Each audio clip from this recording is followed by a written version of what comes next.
Hello everyone, here's my latest work, a bowl of chilies. I really like still life paintings, and one of my favourite painters of still life is Edouard Manet, and he painted these lovely little very small paintings in his later life when he was too ill to get on his boat and paint, which is what he loved to do. And I think he may have even been bedridden when he did these exquisite little paintings of fruit and so on.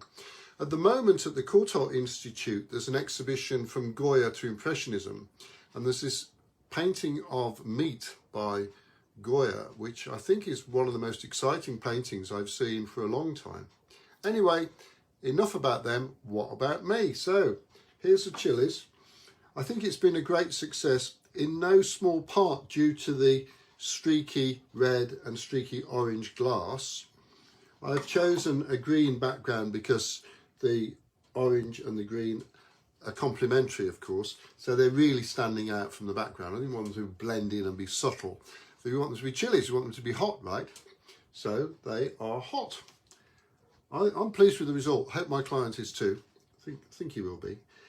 Anyway, as usual, I've written an accompanying verse which goes like this. Ever since I've needed nurse, my work has gone from bad to verse.